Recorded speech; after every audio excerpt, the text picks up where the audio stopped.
Amazing product. I wonder if you could tell us some more about your focus on reading and technology and how you started there. Sure.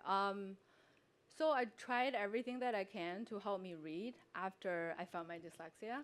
And there's one thing that I found, which is I mentioned in the presentation, the highlighter. But it's a transparent piece of plastic paper overlay on everything you read. So I used to have one stack of that, and I take it everywhere and overlay on my laptop, in the book. But it's not really convenient for me to carry. So that's why I was like, why don't I just make a digital version of it? So that's why the whole idea came from there. And for another thing, it's, a lot of people, right now people spend majority of their time reading online.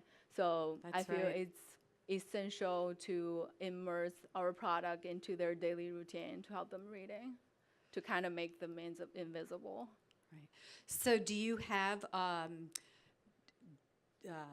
programmers or people that you're planning on working with? How are you going to reach out and find people to actually create the software that you'll need? Yes, I already have a developer helping me with the programming with the first prototype. It's gonna be finishing in the later May, so we'll get our first prototype to test on users, and after that we'll have like a bigger wave of user testing and try to perfecting the product and ready to push it to Google Chrome to make it real plugin. Yeah. And this programmer, will he be or she be a partner of yours? Yes, she will be. Perfect. Yes. She will be. Yeah. So in terms of marketing and once the product is usable, what are your plans for marketing? One of the risks for us is not the price, like not selling them, because our price is average, it's below average, so it's kind of low, so we're not worried about selling them to dyslexic. The most risk is, like you said, is like spread the word. So that's why we're approaching all the nonprofit organizations at the first phase, and we also distribute free products like the physical bookmarks and phone case through social media, and for free, just kind of spread the word. Yeah. You mentioned that there are quite a few people that are, well-known people who have dyslexia and are very vocal about bringing it out of the shadows and talking about their own experiences. Do you know any of them, or have you thought about reaching out to them to become like the voice of your? Yes, I actually tried because last year, I went to a meeting at a Fast Company and met with Cher the singer was talking about, she's actually talking about dyslexia, and to be my surprise, so I'm thinking about contacting her and also another, the mayor of California, so to kind of, they are really active, highly active and vocal about helping the community, so that's the phase 3, like once we finish and everything, we kind of push. Well, that'll certainly give you a lot of visibility. Yes. You can get people like that talking and behind it. It's an amazing product. So in terms of your business model, how will it evolve as you scale? Okay. This is a good question.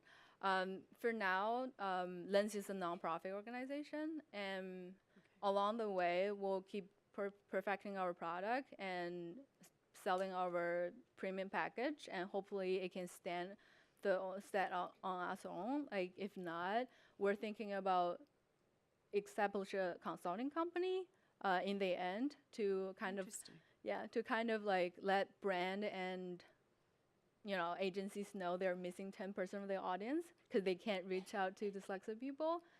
For me, like it's super hard to read a packaging, like it's overwhelming. So I think it's maybe a good plan for that. So you will keep this as a nonprofit going forward, though. That is your base. Okay. And then in terms of the risks that you might face, what are they and how will you address them? Like I mentioned before, the biggest challenge for us for now is to reach our audience. But lucky enough, we have social media right now, and all our audience are using them. And so that's why that's our first step to kind of go out of the world and let people know our product. That's great. Yeah, thanks. Well, I think it's an impressive application of the power that can be mined from technology. In terms of testing the product, have you tested it yet at all, aside from with Yes. yourself? I know. Yes. I had a lot of testing process in the beginning of the phase. Like when I developed this, all the functionality you see on the bottom, you know, like the plugin on the bottom came from the real feedback of the user. Because I wasn't know different people read better with different color, Oh, and that's different interesting, people, right. you know, some people read better with sans serif, some people read better with serif.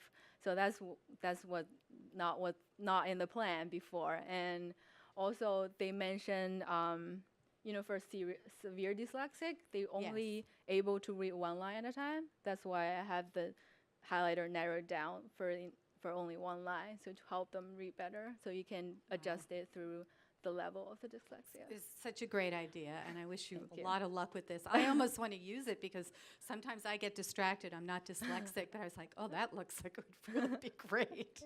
Thank Well, you. congratulations. Thank you so much.